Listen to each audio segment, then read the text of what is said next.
and we have 10 years of Cyril Ramaphosa. What would South Africa look like with 10 years of Cyril Ramaphosa? Yeah, I mean, I've always been a fan of Cyril's. You know, when we negotiated together, he was a very good negotiator, and he really stuck to the deal. So I'd love Cyril to become leader of this country, but as Justice says, it'll be down to the ANC National Executive at the time.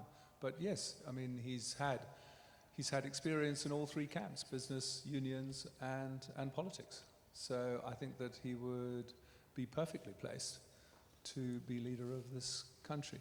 I have to say, I debated just down the road at another hotel, Julius Malema, earlier this year, one-on-one for 2.5 hours. And he came across, I must say, as a charming individual. I said that I'm as passionate about economic freedom as he is, but I have a different way of achieving it. I want entrepreneurs to achieve it, and therefore to level out the economy rather than just, you know, the state taking over things like the mines and the banks and stuff like that. I don't think it'll add one degree of economic freedom to ordinary people in this country. But I must say, he observed all protocol, and interestingly, at the very end, we talked about, well, I did, Venezuela versus Cuba, and I said Cuba probably has a better chance now because, you know, sanctions have been dropped, and Castro's younger brother is less ideological than his older brother. And I said China, look at China versus Russia. China's done incredibly well to become the second largest economy, whereas Russia is still in the doldrums, and the reason is they created the space for the entrepreneurs in China. So I hope that that still resonates with him. Martin, just one question, because something that didn't really come up. Is the idea of BRICS dead? The only people who talk about BRICS anymore are those in South Africa. I think BRICS was nothing more than it's an arbitrary acronym that somehow took on a geopolitical sort of hue. But it's nothing, again, Goldman Sachs, it's a marketing banking thing. Back in 2003, when Jim O'Neill, former chairman of Goldman, or chief economist at the time, came up with it, was that Brazil, Russia, India, China, 4 big countries, relatively robust at the time, artificial, I would argue, growth trends, growth trajectories, big demographics, and somehow this would be a future indicator of future demand in the global economy. I think C in BRICS was and remains the biggest letter in the acronym.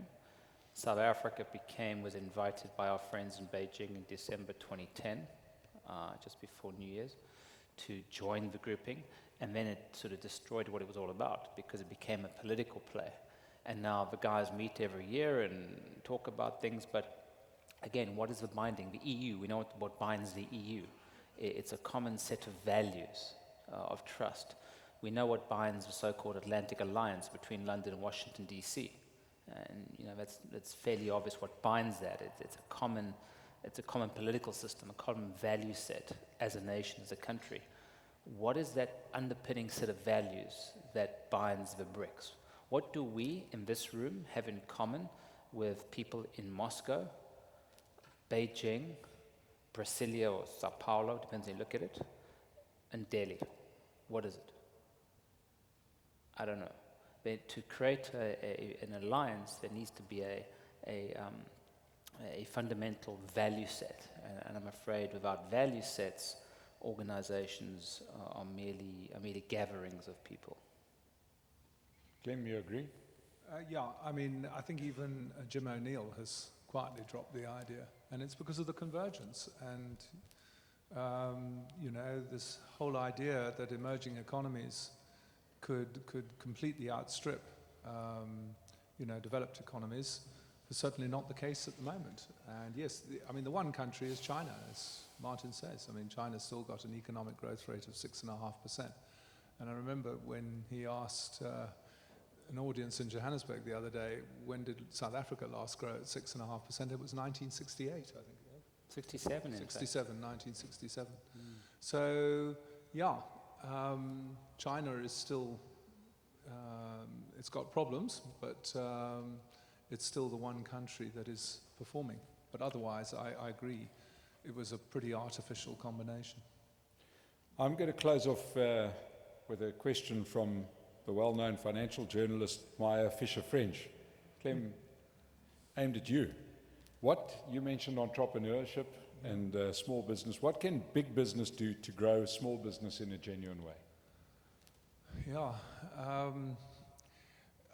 Well, certainly, looking at one's supply chain, one should be looking at dedicating at least 20% of one's supply chain to growing a small business.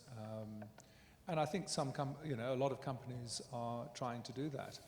But it's more, how do we really create a truly integrated economy? Because whilst we have got rid of a political apartheid, I don't honestly believe we've got rid of economic apartheid.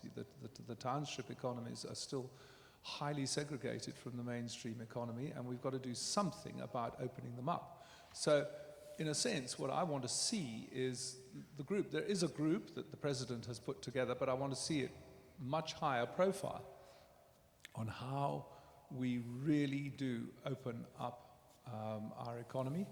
I mean, we are one of the most overmauled countries in the world. And I'm not saying that we should in any way undermine the superb quality of a lot of the chain retail stores that we have in South Africa, but we have to create the space for the kind of situation you have in Istanbul and Hong Kong and Lagos, where you have lots of retailers, small retailers. So I guess the other thing I want the big business CEOs to do is to start talking about how we create an innovative economy based on the kind of analysis that Martin has done, and not concentrate on short-term economic results for their own company, but the wider picture, because we did that in the late 80s, and it did lead to change in the 90s. And I guess maybe we need another Montfleur scenario exercise. At the beginning of the 90s, just outside Stellenbosch, there was this very important scenario workshop which was done, called Montfleur, because of the place where it was done. And Trevor Manuel and Tito Mboweni took part in that scenario exercise. And they said it really changed their minds. And maybe we've got to have a similar type of scenario workshop. One of the scenarios at Montfleur was called Flight of the Flamingos, because flamingos tend to only fly long distances if they see other flamingos flying along beside them. In other words, they take strength from each other's presence. And that's the real message of a positive scenario for South Africa. It's all about teamwork. Otherwise, we go the way of what they call the Icarus scenario, where you have populist economics, you fly too close to the sun, like Venezuela, and to a certain extent Russia, and then you plummet to earth. So, yeah, we need probably another exercise like that, initiated by big business, but government should come in for participation as well. Very briefly, if I may, just picking up what Clem said about entrepreneurship. A quick story, if I may. I'll make a point relevant to South Africa. People as individuals who change societies and economics. Prime example. Anyone in the room been to Albuquerque? I heard this story recently. I've got to tell you, it's fantastic. Albuquerque. Anyone been in the US? No, probably not. Not much going on there.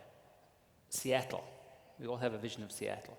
In 1979, Seattle was sort of Sleepy Hollow, nothing going on. Everyone was leaving. Nothing's happening in Seattle. But something profound happened. 2 people moved their business from Albuquerque to Seattle. They had 13 employees. Their names were Bill Gates and Paul Allen, both of them. Today, Microsoft employs in Seattle over 40,000 people directly. The spin-off businesses, the alumni network, the skill sets, the magnetic attraction it's had in terms of business creation, capital creation, talent flow has been unbelievable for the city of Seattle. Ultimately, you mentioned Elon Musk earlier, I think, as well. Elon Musk, just to add, maybe you don't know this, he used to work for Denel. The real question we should ask ourselves in South Africa is, how the hell did we lose Elon Musk? Because this is a guy, not just America's, but I would argue probably one of the world's greatest innovators in Trip. This is like, I think history, we'll see it now. In 10, 20 years' time, this will be the next Steve Jobs, this guy. South African guy who used to work for Denel. How did we lose him? That's the real question. And ultimately for me, just to conclude on those diversification things, as you say, Clem, it's driven by people who change it. It's not driven by the state or state economics, and state's going to plan this, state's going to give you a plan, state's got this theory or this acronym. It doesn't work like that. Statist economics is an inherent contradiction. It's about free market capital and talent. Klaus Schwab at Davos a couple of years ago came up with this new phrase and saying, well, capitalism, you spoke about, Clem, you said low interest rates. Guys, newsflash, money is free in Europe, in Japan, in the US. Interest rates are practically zero. He said, Nick, money's free. You take out a house loan, no problem. Capital is free. So why are the economies growing? It's not about capitalism. We always think that entrepreneurship in this country and it's finance and capital and access to capital and capitalism's bad. It's such a non-argument. It's a silly, it's a literally, it's a moot point. Because it's not about capitalism. The differentiator now is talentism, if that makes sense. It's not capitalism, it's talentism. And these are the people you need to identify. It's like Scrabble. The great differentiators is not the vowels. Vowels, there's so many vowels around. How do you get the Zs, the Qs, the Ws, the high-scoring letters? Those are the differentiators. States will succeed, organizations will succeed if they're able to put the key letters together and form those complex words, high-value scores.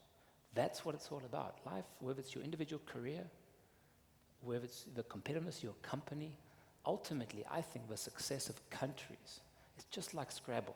You just got to figure out the complexity and get those high-scoring letters. Elon Musk is like a Z triple letter score, triple word score. Just one final point. I made this in the evening with Julius Malema. I said, who is the person who's changed lives in this room more than anybody? And it's not a politician, it's not a ranger. It's Steve Jobs. And guess what? Steve Jobs was of Syrian descent, and he was adopted by American parents. That's how left field the people who really change our world can come from. Ladies and gentlemen, let's thank Dr. Martin Davies and the one and only Clem Sunter.